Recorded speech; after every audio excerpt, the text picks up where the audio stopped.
Melanated family. So we back. This is Thursday. Me and my sister Sonia, we back on the regular scheduled program. You know what I mean? We back here on Thursday for the family. Thank you for everybody for tuning in to a brand new episode of the Melanated Convo podcast. I'm your host Harrison. This Thursday version of the show always features my sister Sonia Williams Lewis. And today we're gonna get it in, man. Thank you for everybody for joining us. Like button, subscribe button, the subscriptions, everything is going up. I see the progress. Just continue to support your boy. Continue to rock with us. Show your support. Give your input the way you've been doing. I definitely appreciate it. Today we're gonna have a show about, we got a lot of news topics lined up, but it's Women's History Month. So today, because we've been doing this and talking about women from history, like legendary women from our past, which is necessary. But today I'm gonna talk about the women from my past, the women who've affected me and has shifted my life a little bit and shown me love. And as I look at these things in hindsight, it's important because yes, I have men around me who've done things, but I would be remiss not to admit that a woman has held me down more than some of the men in my life. And that's just a fact, you know what I mean? So we're gonna talk about that. And also, everybody, look at the shirts we got on. Come on, man.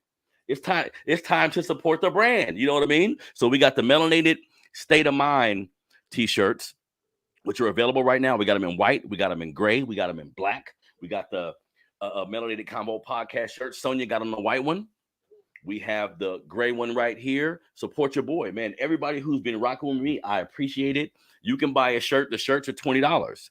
You can buy the shirt. You can contact me on my Instagram, which is melanatedconvo100. DM me your size and which shirt you want. I'll send you an invoice. We'll get that thing popping. I'll send it anywhere in the United States. If you in SAC, I'll bring it to you. You know what I mean? You can also send the orders to melanatedconvopod@gmail. Melanatedconvopod@gmail. You can send the orders there. I'll get everything shipped out to you or send it to you. I've been getting orders already. And, I know for some people who have been rocking with me since the beginning of this, they're almost like, okay, it's about time. Okay, now I have something I can support you in a real way. So I appreciate that. So everybody continue to support. We're going to continue to post information about the different designs we have as we move forward with this thing. I'm creating a platform as well where if somebody has a design they need, so if you have a big family gathering or if you have a clothing line and you need your shirts printed up, I have the infrastructure to do that for you now. So I'm going to present everything to the people so we can get the business side of this thing popping too. You feel me, Sonia? I can't hear you. Yes, I do. I am so excited about the t-shirts. Both of them are beautiful. I love it. I love it. I love it. I sent you pictures of both. So let's get it popping. Let's buy some t-shirts, y'all. Buy some t-shirts. There we go. There we go. There we go. And I want people to realize like the meaning behind some of my messages. Yeah. So of course, the podcast logo shirt is what it is. Like everybody know the podcast I've been doing, what we focus on. But some people have been asking me in, getting a clarity on the melanated thing. Look, family, the purest form of who we are as Black people. I use Black because it's a familial term that we use in our society, and I know you can relate to that. But in reality, scientifically, we melanated. So if we're gonna talk about melanated state of mind, we're talking about yes, love your family. Yes, do what you can for the people around you. You need to work, you need to support yourself, you need to strive personally. But under all that, you got to have a melanated state of mind. Yeah. Like under all that, you have to love your people. You have to see the the necessity to support your people in the right way in any venue. Like sometimes we have it tough. We'll be in areas where it's non-Black people or people who don't look like us. In any instance, you still got to keep a melanated state of mind, right? You feel me, Sonia? Yep. I 100% do. And it's a shame sometimes because I have very, very selective and well-intentioned non-melanated folks who are in my life by choice, right? And it's those people who sometimes who ask the best questions about why does it always have to be, or now that they've been in my life for such a long time, it's I get it now. And the explanations or the questions and the conversations that we have now get it to go a little bit deeper rather Mhm. than just the surface stuff. Because in the Mhm. beginning, it's always like, why you got to be so black? Why it always got to be that? I'd be like, Mhm. well, I didn't create this system that we're in. And so we have to recognize where the differences lie. So yeah, I appreciate it. We have to recognize where the differences lie. And as I move forward in designing shirts and creating a business out of what I'm doing, the a lot of the shirts initially will be about my people. Like this Right. podcast and what I do is important to me, and I'm unapologetic about it. Like I'll sell, if you white and you Mexican, you want one of these shirts, get it. But I'm gonna wear it. Absolutely. I'm gonna wear it in the grocery store too. Right. And if you want to talk about it, we can. Because me loving me ain't got a damn thing to do with you. Nothing. You know what I mean? You know what I mean? So that's important for me to start off this business venture by representing what I talk about all the time. And this means a lot to me. So we're getting orders in and I'm shipping some shirts Yay. out tomorrow. So I'm excited, family. So me and the sister Sonia gonna get into it today. And like I said, we got a lot of news stories we want to talk about here. Sonia, you sent me something about black women, a black mom and her two daughters, right? So a jury awarded $8.25 million to a black mom and her two daughters who sued a California county after they were detained by sheriff deputies in a parking lot outside of a Starbucks, according to court documents. Now, the California jury reached its unanimous verdict on March 1st, according to a final judgment filed in the United States District of Northern California on the morning of September 20th, 2019. Asalee, I may be saying this sister's name wrong. I apologize, sister. Asalee Lagervale. Asalee Lagervale was driving her two daughters, 119, 117, to their colleges in California.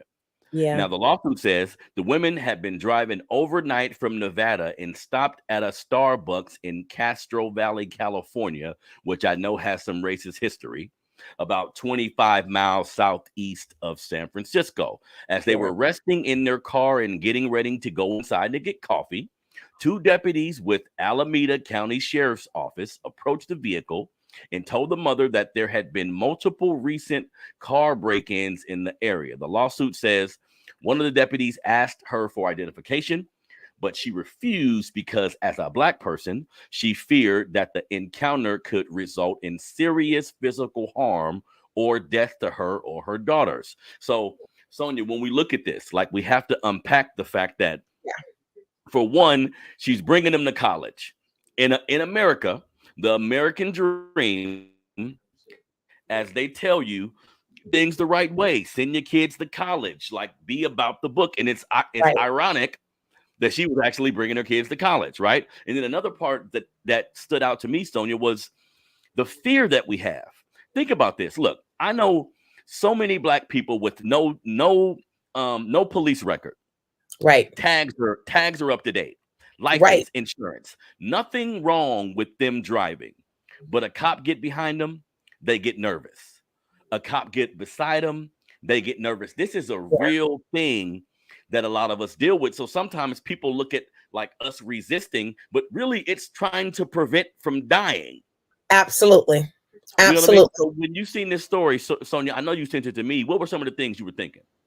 One of the things is I remember back in 2019 when this story happened because, we were in the thick of things when it comes to fighting for justice um, and just being very vocal about like why are we going the hashtags of living while black, like walking while black, driving while black, going into a restaurant while all of those things were being pushed out to the public. Our narratives were being shared in a different kind of way. So when I saw this story back then, I was like, "Ooh, that's going to be a lawsuit right there," Mm, because they did have body cam footage, mm, and you were able to see these officers like literally harass her and yank her out of the vehicle. So it took me back to that, and I just was I'm always very celebratory about when we press the issue. Because mhm, oftentimes, so the first thing, of course, I thought about was it's that fear factor, and we have to come out of these situations alive. The second thing I thought about is we've been conditioned not to even press the issue. And mhm, so oftentimes we might have a legitimate case that can win suits And it takes time. I mean, we're talking about now we're in 2023. This is 4 years ago, folks. So she championed through. Maybe one of her daughters has completed college by now, and she can pay off them student loans. But the reality of it is, you violate me, you're gonna have to pay. And that at the end of the day, when I was reading the story, what completely not shocked me, but disappointed me is that those officers were promoted. And that's so super disappointing. So, you know, me as a provider, an equity expert who goes into organizations and say, hey, we need to reevaluate and re-strategize on how we're approaching equity. Castro Valley, Alameda Sheriff's Department needs to be doing some work along the line of how we approach Black folks, first off. And then secondarily, this whole ideation of applying something that has happened in the past to Black bodies in the present. Come on now. Miss me with that. You can miss me with that whole conversation of we've been having a lot of vehicle break-ins in this area. No. And one of the things that I looked at too, like, because I read a book called Sundown Town by James Lowen. It's a very big book. It's like 400 pages. Yeah. You know what I mean? But the antithesis of what he's talking about, because he went to all the towns he's talking about to gather this information. So now I'm on high alert. And it never fails. Whenever we see a small white enclave, this is what Black folks have to realize. I'm not telling these sisters to not rest in the car because you're in a particular city, but damn it, you got to know where you at. Absolutely. Because Castro Valley, Alameda County, you can go from being like in Oakland or San Francisco, right? You go 20 minutes outside with your music still bumping, and you in full niggerosity. You know what I mean? You're doing your thing, and all of a sudden there's nobody Black. All of a sudden the cops look at you different. All of a sudden the citizens of this environment, because that's what be happening. Like the cops come, but sometimes white folks nosy, man. And they feel like they got something to protect. They see you driving, just being Black. Okay, we've seen some Negroes, and now the cop is gonna use. There's been some break-ins, and we tired of that now. Like when you get older, I mean, that's the part that we have to get over, because that's the bias, that's the stereotype, that's the prejudice that even comes in to the conditioning that we've all been conditioned. Because I mean, I'm gonna admit that when I grew up in Oakland and transplanted to Sacramento into the Meadowview neighborhood, right? So two very hood communities, to say the least. But I will tell you that there are, because of the conditioning of who I might look like today, there were parts in my life where I was like, okay, I got on a business suit. Can I walk that through my neighborhood and still feel like I don't got a target on my back? Let me take my business suit off, take my heels off, and put some tennis shoes. You know, how do I have to transform? So that fear factor of us and versus them is something that we have to juxtapose on a constant basis. And that fear is a constant fear of just existing in Black bodies. I mean, I was so thankful that she nor her daughters ended up in a more deadly situation, right? Because we saw what happened to Sandra Bland. And I always say the names of women who we know did not make it. Because Sandra Bland, I could have been her. Like a Black woman with an attitude on any given day, saying like, mind your business. And I'm gonna need you to mind your business in a way that doesn't compromise me being allowed to process my Blackness in this world, because it's so challenged at every, like I wake up in the morning and my Blackness is challenged. I walk out the door, my Blackness is challenged. So we have to be very vigilant about, one, taking a stance, and two, staying in the fight so that justice actually does come through. And sometimes parents have to realize the model you're setting, right? So sometimes we get wronged by authority figures and we sweep it under the rug. We say, you know what? It's not worth it. The fight is going to take a whole bunch of years. We got to pay lawyer fees. I hope her daughters, who were on the precipice of college in the real world, like they're at that breaking point where they can either go one way or another. Hopefully they witnessed what their mom went through and witnessed what they went through and not internalize it, but see the power in what fighting does. You know what I mean? Absolutely. Absolutely. It's the example that we set. I know that this is what I know for sure is that young people today are very much more observing and willing to challenge systems than we were and our parents were and our Mhm. grandparents were. True. Like our grandparents and great grandparents, they lived under the fear of the whip. Like, Mhm. period. Like death, a lynching can happen today. Mhm. Our parents who are maybe post civil rights movement, they remember the stories that their parents told them about dogs being sicked on them and water hoses being shot at them, right? They remember, the Edmund Pettus Bridge and Bloody Sunday. Mhm. So we kind of are the conduit in between that great, very visual trauma that Black bodies experience Hmm. and being able to have some freedom and voice to say no, no, no. Black power, Black is beautiful. The Black Panthers. Mhm. What's his name? James Brown. I'm Black and Mhm. I'm proud.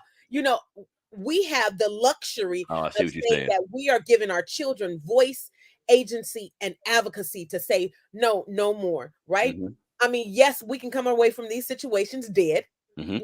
We got too many names that we can rattle off Mhm. to prove that point. But I think that the example of pushing the point all the way to the end is so commendable, and I hope that her daughters are extremely proud of her. They Here's a should be. caveat, people. The unfortunate caveat is, yes, the jury unanimously said this is the amount that we think that she deserves in damages.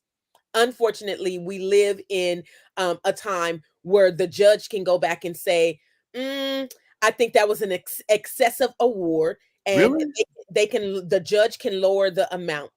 But thank Damn. God we in California. Thank God this happened in California. And Mm. I will say Different. that Go ahead. right now in Alameda County in particular, there have been some judges that have been elected to and appointed to the Supreme Court at the state level that are very progressive. So Mm. we have that in our favor. And so I hope that she gets all 8 point whatever $1 million and Every dollar of it. They shouldn't even every tax dollar. it, Tonya. Yes, So yes, give her every dollar of that because she deserves it. everyone.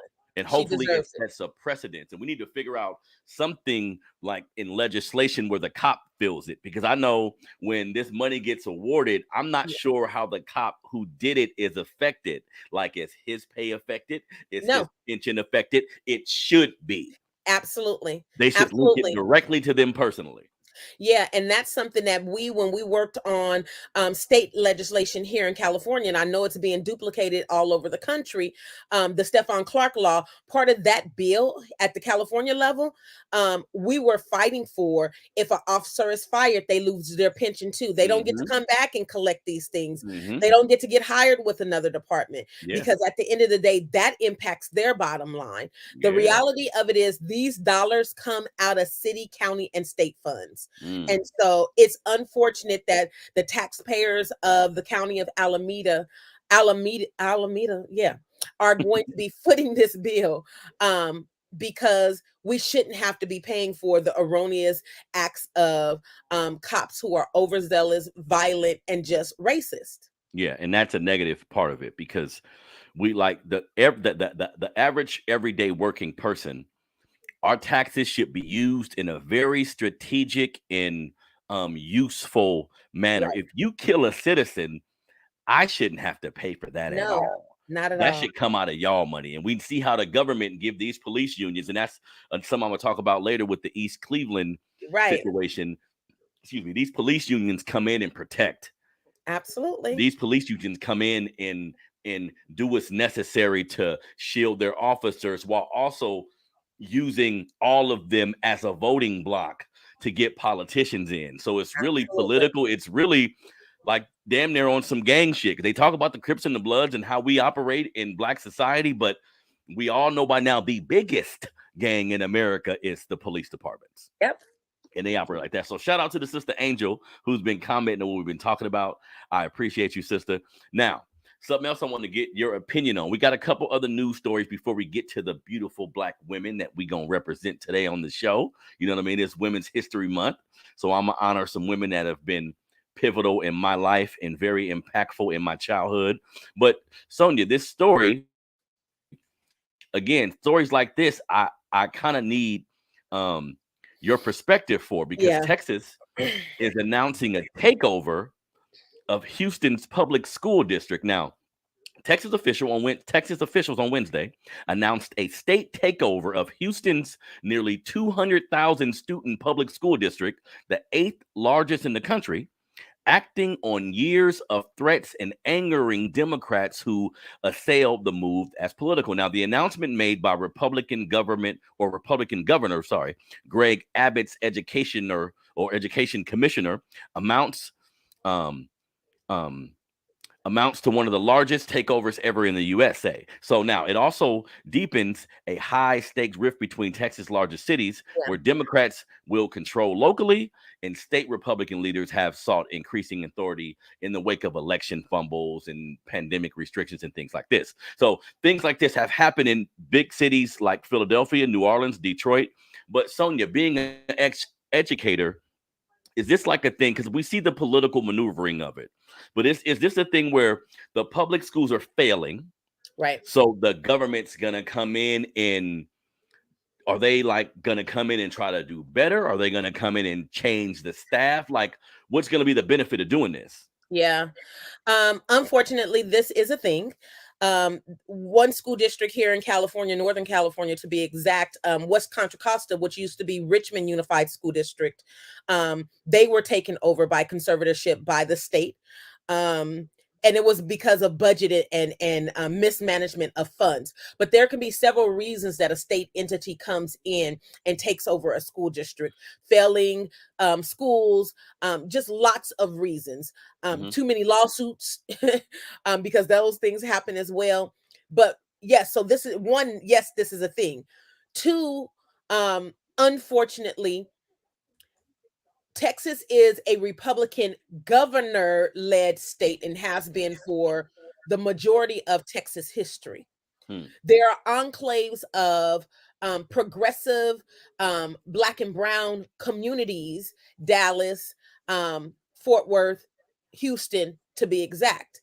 And so Houston Independent School District, HISD, in particular, when they became a chartered school district, a little history behind that it came about at a time where they were beginning to see the boom and the influx of Black and brown families move into this area. So they came in with the intention of designing this school district to ward off this issue, that if it got too big, right? Because what we do know is when we are the majority in a city and town, that means that the leaders are going to be us in that city and town. The businesses are going to be us in that city and town. The focus of the education, because parents are going to say, oh, no, you have to educate our kids on things that are important to us. And so you can push the pendulum just a little bit. And Houston is huge now. Right? We're not talking about a small town like Mineola, Texas, where my daddy lived, right? We're talking about a billion citizen community. And so, yes, this is political maneuvering at the highest heights of like, okay, yeah, y'all getting big. We see your numbers. We see that there potentially can be some shifts and changes in this large metropolitan city. And we want to show you who the boss is. And that's what Abbott is doing. He is doing a racist flex on the citizens of Houston. And I mean, that's my opinion. I'm just going based on what I know about conservatorship and taking over a school district at a state level. And I also know that when that happens, there has to be a legitimate reason behind it. The failure that was set up into that system for Houston ISD to fail was set up for them to fail. And so there were things that were just put in place that you'd be like, oh, we're supposed to do that. How are we going to do that when you're not giving us the infrastructure? Oh, I've heard, man, because it seems like, right, just to touch on that real quick. And by the way, Angel is a brother. He made sure to tell me. Okay, well, Angel. My bad, Angel. My bad, bro. My bad. But it seems like that happens a lot, Sonia, where like well-to-do people who mean well, will become a teacher. will enter into one of these institutions, and they mean well, and they want to help all kids or whatever, right? I'm sure this happens a lot. And Yeah, then you get the roadblocks from the people who are supposed to provide the funds and the resources. You ask for things and you speak to the disenfranchisement because you on the ground level and you absolutely. see it, and you ask for things, you position for things, and it don't happen. It seems like it can make a teacher kind of jaded, Sonia, Yeah, if you trying your hardest getting paid this shit amount of money, but you there every day. You dealing with right, 25 students, you dealing with 25 personalities, right. but you're not getting the help you need. And the ironic thing about it is just I want to say last year or the year before, they had a black superintendent of HISD, and he was fired publicly because he was changing the curriculum. He was doing Mm, everything that was supporting students and family and community, especially through COVID. They had some increases in academic achievement for black and brown students. He was thinking outside of the box, and they literally brought this man into a public hearing. It was like a public lynching because he didn't mm, know what he was being summoned to this meeting for, and at the end yeah. of that meeting he was ultimately fired. Hmm. So I think that that was the precipice to this now happening, because he was making them accountable for the funds that were coming in. He was Hmm. making sure that student needs were prioritized, and it's just a shame that one, you lose such a great educator, years that he spent committed to educating students in Texas and Houston, and for him to ultimately be fired, but at the end of the day not having the wherewithal or just the the compassion to make sure that students at the end of the day are being taken care of, and that's the failure. Yeah, and the political maneuvering, the non-focus on just improving the lives of young people. It seems like so many personal things between these Yeah, politicians, because even as I read these articles, I have to siphon through it sometimes because they throw mud at each other at times. You know what I mean? right. Democrats, Republicans, it's one side versus the other, opposed to both sides just thinking about the well-being of the children and the people involved. So shout Yeah, out to all the teachers in Houston. I can only imagine, because that's why I thought about you, because I'm thinking, what if you're a teacher, you about to get up tomorrow yeah, and you see that the government's taking over your school district. So I don't know, Sonia, if they get called in the next day and they say, okay, here's the overhaul. yeah, Here's what's going to happen. I don't know if your pay going to change. I don't know if the structure is going to change, but how unfortunate is that when we should all be just thinking about the students? So shout out absolutely. to that school district. Hopefully, and that's the thing. Sometimes I try to be positive and say, well, maybe they take it over and they just dump all the necessary resources in there. But sometimes it don't feel like the reasoning for doing things is genuine. You know what I mean? Absolutely. Yeah. So Absolutely. moving on. Again, thank you everybody for tuning in to another episode of the Melanated Convo podcast. I'm your brother Harrison. That's Sonia Williams Lewis. We getting into it today. Now, Sonia, next thing Yes. I want to talk to you about in East Cleveland, right? In another one of the stories that you sent me. So 11 current and former East Cleveland police officers indicted after appalling behavior caught on video, prosecutors say. Now, 11 current and former East Cleveland Police Department officers indicted Wednesday participated in appalling behavior and face charges including assault, dereliction, which I had to look up. I had no idea what the word meant. Dereliction of duty and interfering with civil rights. Authorities in Cuyahoga County, Ohio, say they released video showing several incidents. 7 of the officers are facing charges for the first time, while 4 others were indicted on new charges, authorities announced. Thursday, the new indictment raised the number of former or current East Cleveland police officers who've been indicted in the last 7 months to 16 total. So, Right. Sonia, as we always talk about,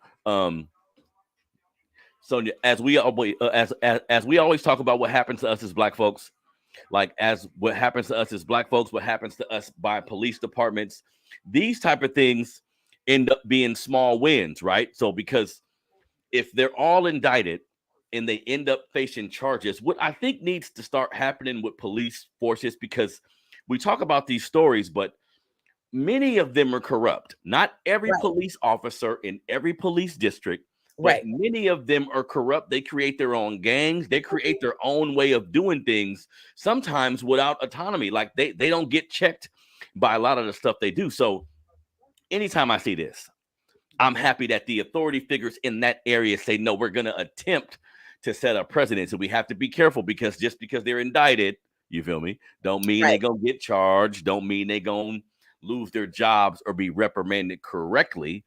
But what do you think about when you see the actual police force and prosecutors saying we going to charge some of our officers? Right. I just think that we're at a time and we should brace ourselves. And when I say we collectively, melanated and non-melanated folks, need to brace ourselves that this is going to become more and more of the norm. And that's a good thing. The bad part about it is the will to justice is extremely slow. And I stress that, extremely. Our government, anything, is extremely slow to change and to move. And so may the legacy of, and I can't say, I get tired of say rest in peace to our community members who have been murdered and lynched and just terrorized by law enforcement across this country and around the world. But may the legacy of George Floyd be that which opens the door for more opportunities of justice to happen. And so when you have leaders who are, because this is what we know. Okay, so go back to when George Floyd was murdered. A lot of organizations, corporate, nonprofits, educational institutions, and even law enforcement agencies were saying, okay, we're going to give the people what they want. And they hire and put in leadership positions Black folks, right? And so that was 2020. It's now 2023. We have also seen at the end of 2022 a downtick, a firing of, a letting go of these initiatives when it comes to who we put in these positions of power. So what I'm saying to folks, if you are of us and you have a conscience and you're in a position to make changes like this and call out the bullshit for what it is, like we can't have this and not on my watch kind of mentality. I'm asking those people in those positions of power to take it to the hilt. Like every opportunity you get, challenge, your systems, challenge the norms that we've been all accustomed to living under. Because if we don't get out of the mindset that this is how it has to be, it will continue to be. And we can change that. So I don't care if a year from now, and I shouldn't say I don't care, because that's not, I don't want to come across cavalier about it. In this moment, I don't care if a year from now, 2 years from now, you are let go from that position. You've begun to set a precedent that this can be done. And it sets a standard for the next person that comes in to say, oh, the folks are watching. And Yeah. so if this happens again, I better step in line, because they're going to come down hard on me. Here in Sacramento, after the very public murder of oh my goodness, why am I drawing a blank? Joe, I could see it's Joseph Mann. Said this was 2018. Sacramento Police Department went on a hunt to find a Black police chief. And they did. They found Daniel Hahn, who was a career police officer that started in Sacramento, went up to Rockland and became Rockland or Roseville, became the police chief in Roseville for about 5 years. And then Sac City Police Department lured him back. But then Stephon Clark happened under, like, immediately, like 9 months in, less than a year of Daniel Hahn's position into being chief. And so what happened was the pressure, right? There were attacks against his family. He had 2 minor daughters. His wife, they had to watch, like, how Black is my husband? How Black will let my Black husband and Black father be in this position, right? Wow. And I will say that there were some police ordinances that we pushed, like, had to, it was like him between a rock and a hard place. We got to do this for this community, or this community is going to become a powder keg. And being on the front lines of marches and protests and organizing in this city and seeing the impact that we had. We shut down 2 NBA games I remember. back, right? The Kings are one of the number one, if not the number one, economic generators in Sacramento City, right? And so we shut down. That's millions of dollars that this city did not get to benefit from. And so money talks, bullshit walks. And so he had to work with us and listen to our opinions about policies, procedures, and ordinances. And he did some, some good things, but he also did some not so good things in making sure that there was no justice in those 2 police officers that murdered Stephon Clark in his grandmother's backyard, who just so happens to be very personal to me because his grandmother married my uncle, and I grew up in Meadowview, 7 houses away from that house that they shot Stephon on that fateful night. And may he rest in peace, because on the 18th this weekend, we will be memorializing 5 years since that faithful event. Yeah, and I say all of that to say that Daniel Hahn, even though he's now resigned and not in that position anymore, it opened the door for now a woman police chief. She's a white lady, and I don't know that I trust her 100%, but now there's a woman who's in a position of power to now continue to press issues that are normally not even from the lens of being a woman, from the lens of being a Black person. We are able to press issues and challenge things in a different way. And I'll say this last thing because it's important that we don't allow the norm to continue in a way that debilitates our ability not to grow and change. We have to be ever evolving. And we've had, I want to say 2 or 3 new elected city council members in Sacramento, to be exact. And one of them in particular, Katie, and I can't call her last name, she's not my district person, but she was elected over and supported over a Black woman who was running for that position. And she was elected and supported by Black people because the Black woman had aligned herself with the police. And we were tired of seeing people who are asking for our votes pander to us and say, oh, but I'm gonna take money from, oh, but I'm gonna take them into consideration rather than taking us into consideration as the priority. And so now that this white woman and they're going through this in Chicago and other cities across this country, but now this white woman who's been elected over this Black woman is under fire because her true colors are now come out, and she is working with the police and more inclined. And so it's been less than a few months since November when she was elected into office. She's under fire, and people are already organizing a recall campaign. So that's the power and the ripple effect of when you have people who are in these positions of power, even if they are short-lived, like Daniel Hahn's, right? Like the superintendent in Houston, like probably the officers, the chief or the leadership there in Cleveland, Ohio. They might be short-lived, but make an impact. That's all I ask. Make an impact. Leave your mark. I see what you're saying. So because you Black, because you may take a position that I want to defend my people and do what's right for my people, that may put you on a timetable. Yes. Just doing it that way, right? And I understand that, but see, Sonia, that's why we're talking about the melanated state of mind, right? Because if you worked all your life and went through several years of college to get to a position, I'm not going to tell you not to take that job. I'm not going to tell you don't go in there and do the best job you can. But man, look, if you look like us, your underlining reason for doing what you're doing, you have to support us. You got to strategically do what you can to help us out. And again, I know you're probably making a lot of money. I know your family probably depend on you. I'm not telling nobody to put your family on the back burner for our community, but you got to realize they go hand in hand. Because like you said, you can be a political figure for 2 years and they end up firing you because of something you stand for, but your kids is watching, bro. Your kids is watching, the community's watching. So now another young Black person may say, you know what? I want to do what he did.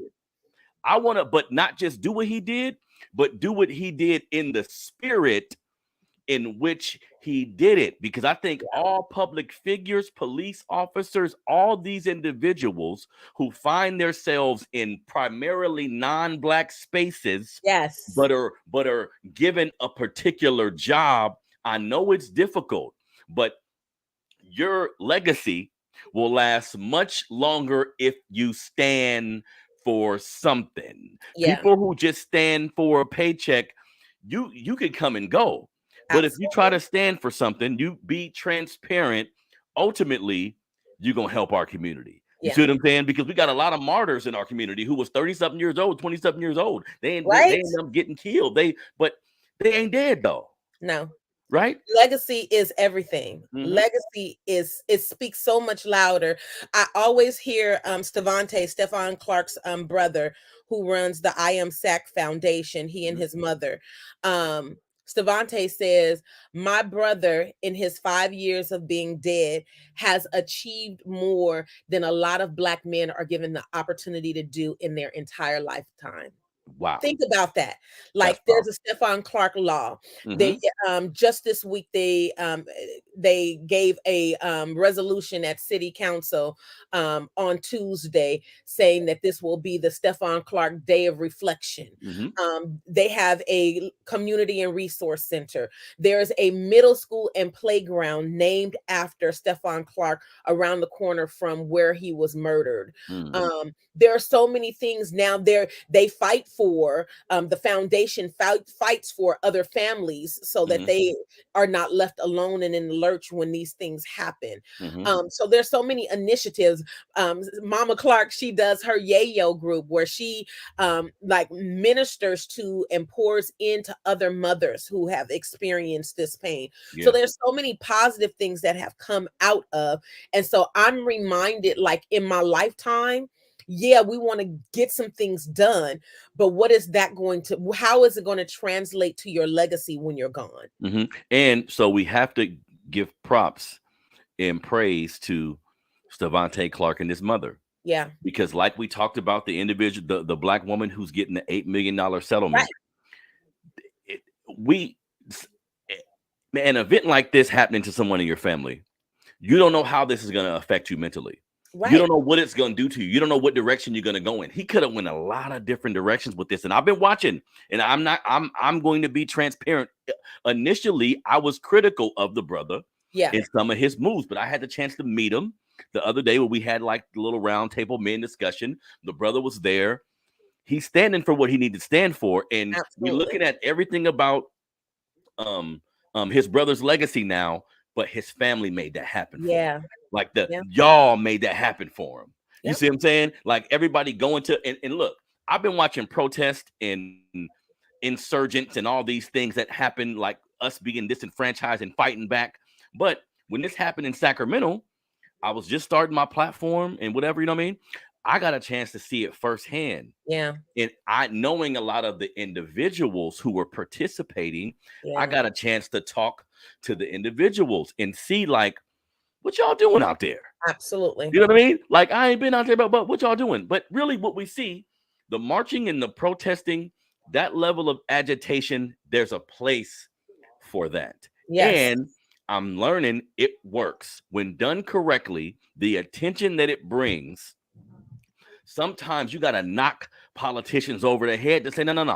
Stop what you doing and pay attention to what we have going on. It's unfortunate that we still have to do this so many years later. Yeah. Right? They're marching in the 50s and 60s. We're still doing it now, but this is a testament to the community. Right? This is a testament to people coming together. And look, it's been 5 years now. The family can have been like, we just about money or we just about a different angle. So it's over. He's gone.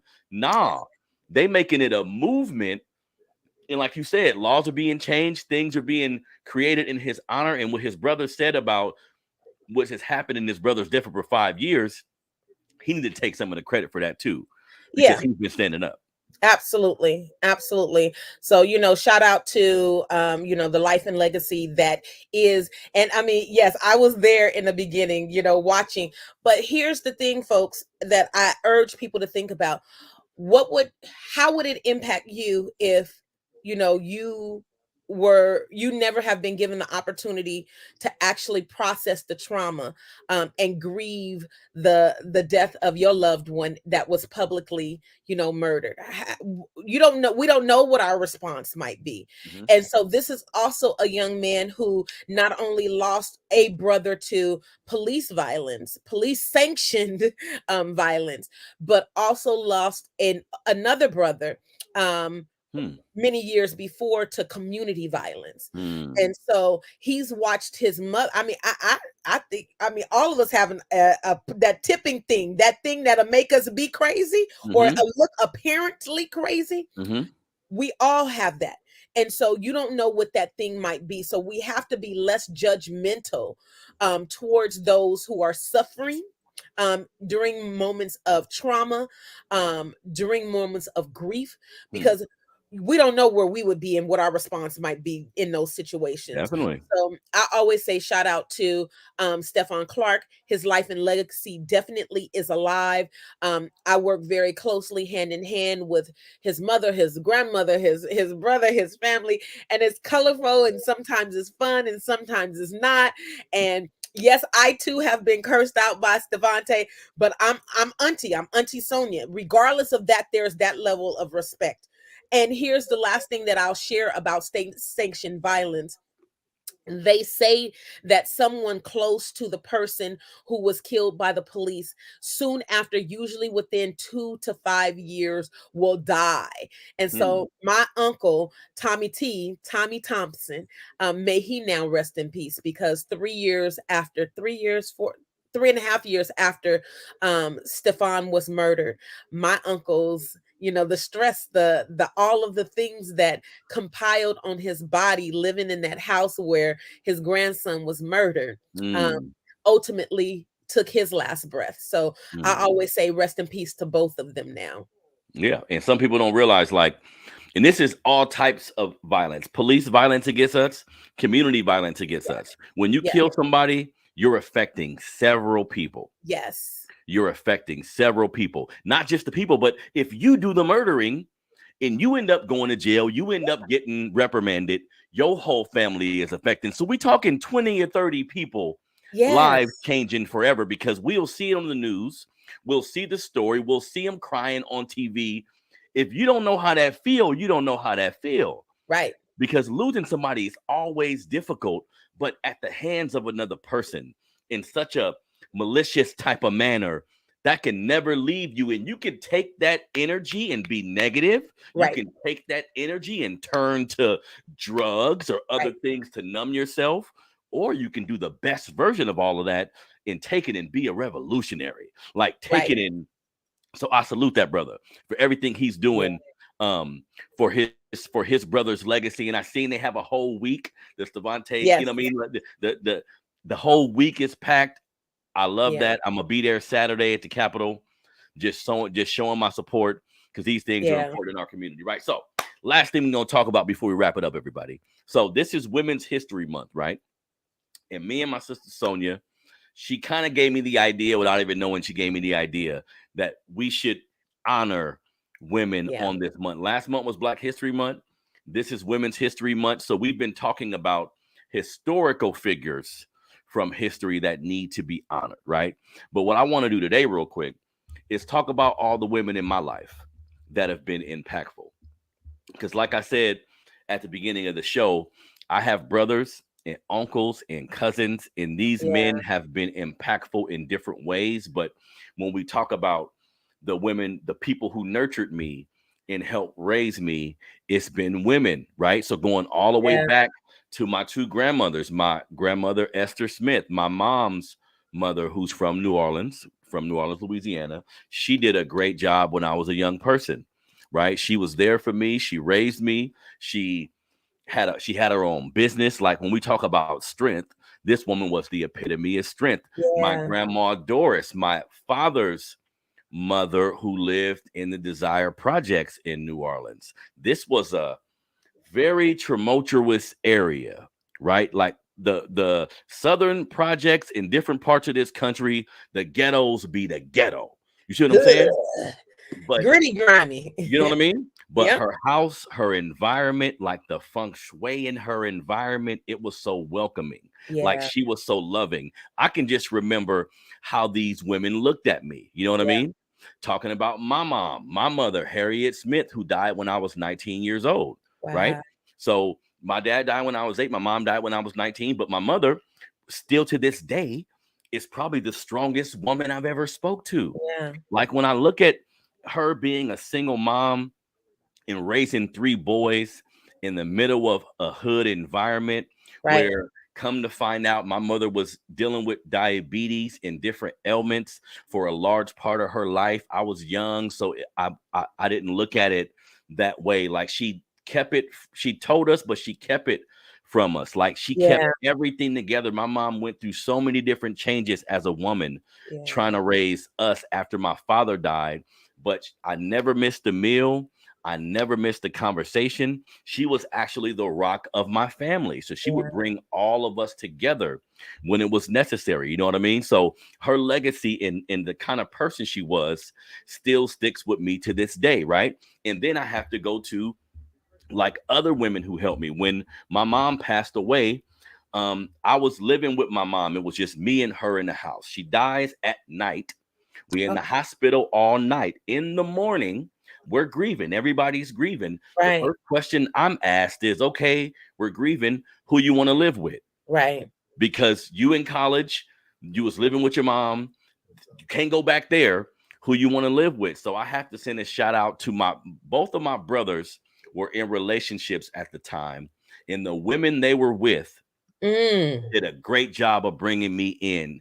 Danielle Freeman, my older brother's ex-wife, she took me in. Like, because Wow. sometimes you can watch how someone can take you in but not want to.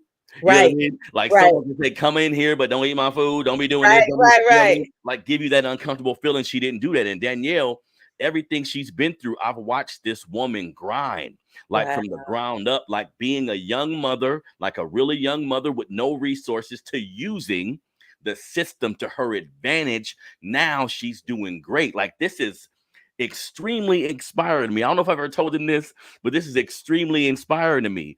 Telia Ford, my other brother's, the woman he was with, who he has kids with, she Right. took me in her house wholeheartedly. All they had, they just had a little 2-bedroom apartment, Right. man. Right. Like Right. they ain't had no room for me. No, Right. nobody was expecting this to happen, but she brought me in and she took care of me and she Yeah. tried to make sure I was okay. You see what I'm saying?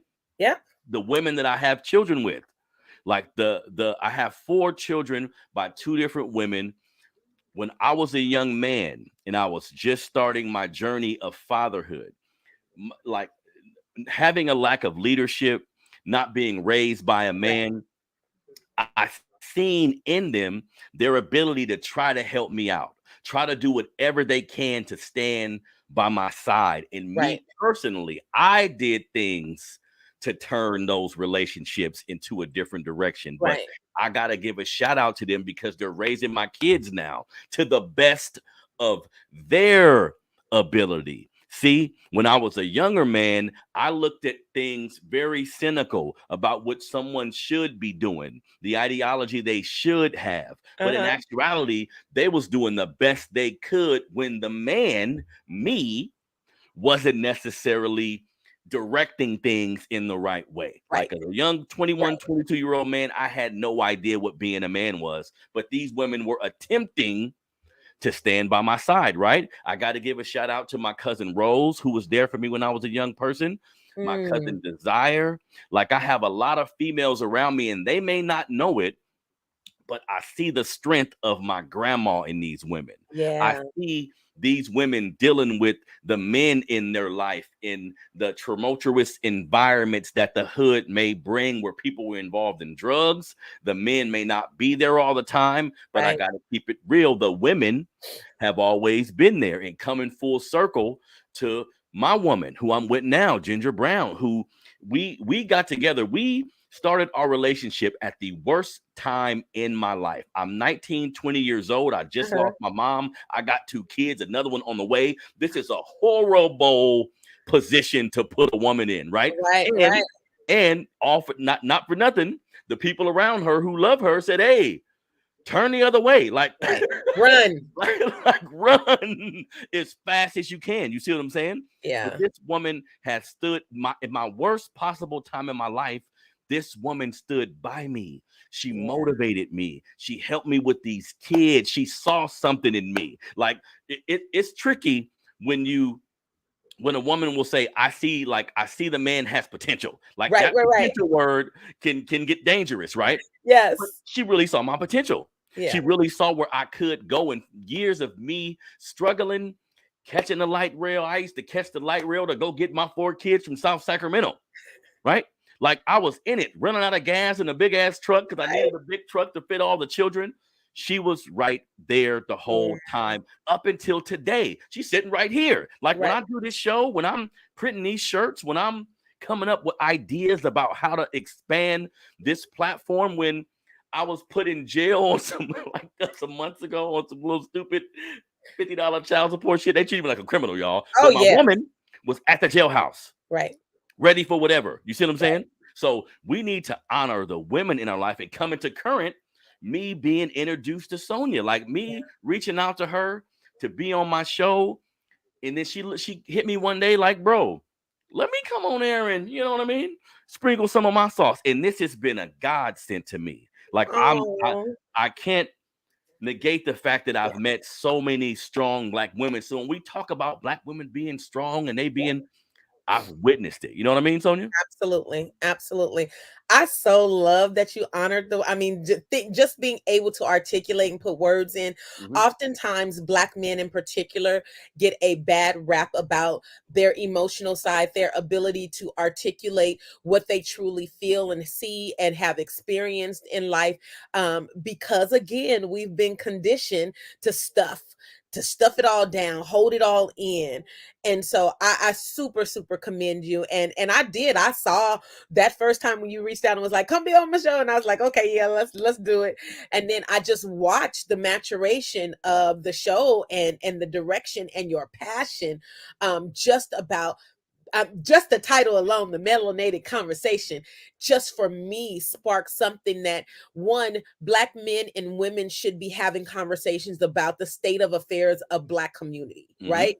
And I think that gets swept under the rug, that we don't have that place of unification in our community. So I just wanted to lend myself, and I'm honored to be on this platform with you. And then at the end of the day, I always just try to, in any space that I'm in, just to bring that extra bit of, like, can we look at it from this lens, from an education lens? Can we look at it from a youth lens? Can we look at it from a poverty lens? And so as we continue our efforts, just piggybacking off of February and Black History Month, and it now being Women's History Month, I'm always going to come in with somebody, but I just want to say, kudos to you and the Black women in your life who have just been that inspiration. And it's more than just inspiration at the end of the day. It's something that sounds like it motivates you to, one, keep going, but to two, respect and love and center Black women in your life in a way that maybe a lot of Black men are like, I want to, but I don't know how to. And you're setting an example for that. So I say thank you. Thank you for shining a light on those Black women. But I wanted to mention civil rights pioneer Polly Murray, who at the time, right, was just a Black woman feminist, and she didn't like being put into the box of being a woman. She was a non-conforming.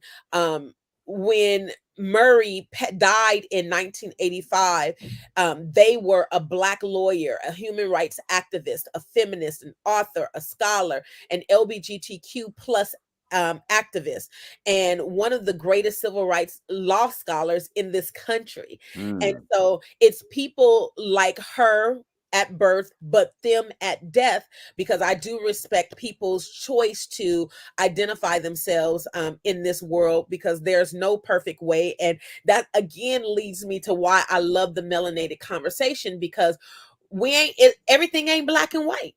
Mm-hmm. And at the end of the day, race is a false narrative, it's a false construction that Mm-hmm. was shaped by folks who were non-melanemic to establish their power and authority in the Mm-hmm. world.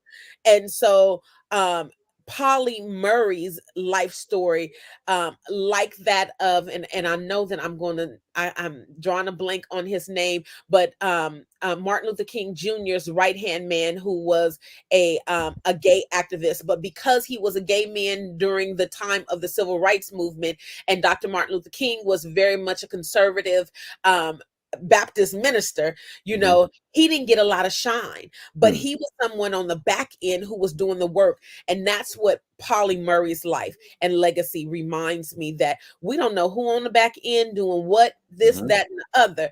But as a young Black non-binary queer lawyer, this woman, this person, this human established so much when it came to not just Black rights for diversity and equality, but as well LGBTQ plus. And so when you're at the intersection of those two things, Mm-hmm. I say, look at here, look at here, look at here.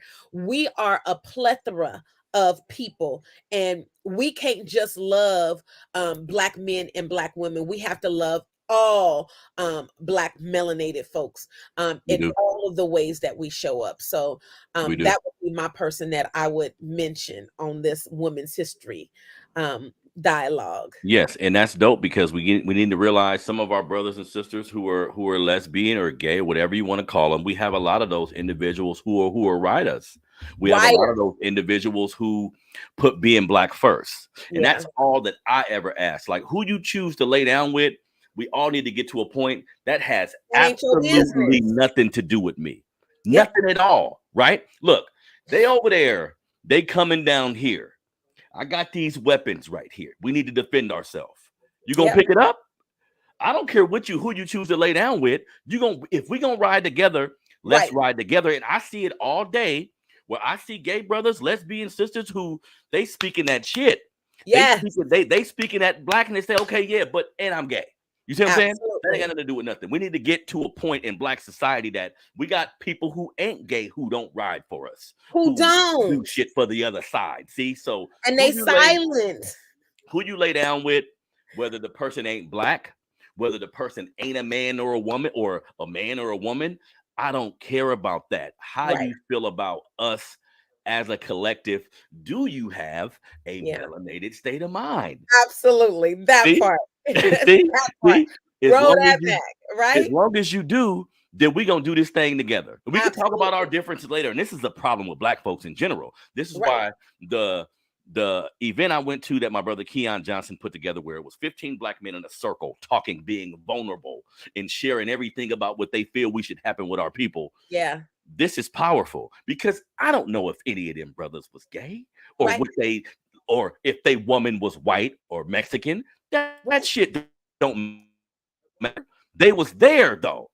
They was there supporting their people, and that's what it's about. Sometimes we split hairs over small things. When Things that your ain't our family, this is how it's business. supposed to go. If your family fighting, you supposed to fight with them and then talk about Yes. the shit later. Once you get in the car, Absolutely. you say, man, what was that?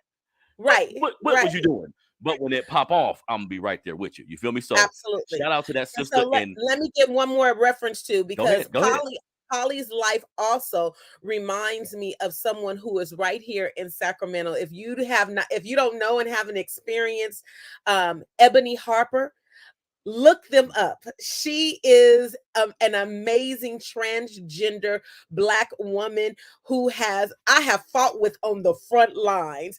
And I know that if Ebony ends up, because this has happened, right?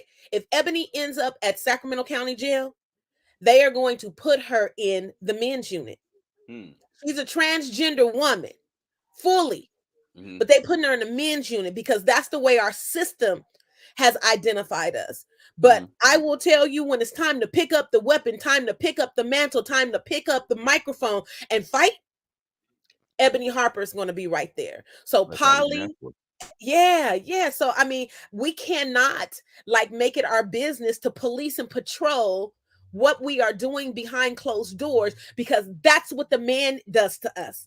We can't replicate what the man does to us because that's Yep. dangerous. Yep. It's Yep. dangerous to do that.